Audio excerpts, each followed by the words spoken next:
Praise అలాడ్. ఈ సమయం ముందు మనం దేవుణ్ణి నమ్ముకుంటే ఆయన ఆశ్రయించి మనం స్థిరంగా ఉంటామంట. స్తోత్రం.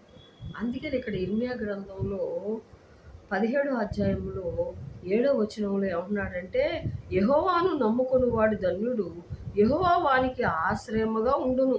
వాడు జలముల యొద్ద నాటబడిన చెట్టు వలె నుండును.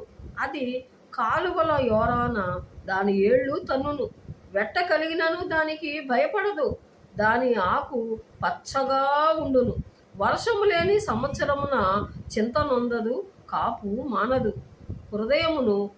హృదయం అన్నిటికంటే మోసకరమైనది, అది ఘోరమైన వ్యాధి గలది. దానిని గ్రహింపగలవాడెవడు? దేవుణ్ణి మనం ఆశ్రయిస్తే దేవుని స్తోత్రం, మనకి చింత అక్కర్లేదంట. ఉన్నా లేకపోయినా మనం ఒకే మాదిరిగా ఉంటాం.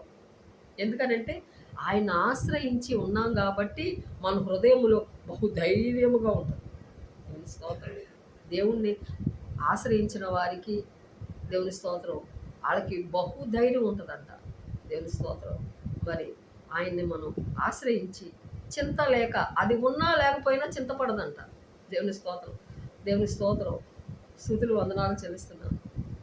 దాని వర్షాకాలమే, ఎండాకాలమే, చలికాలమే అని ఉండదు. అన్ని కాలాలు దానికి సమృద్ధే. దేవుడు ఈ మాటలు దీవించను.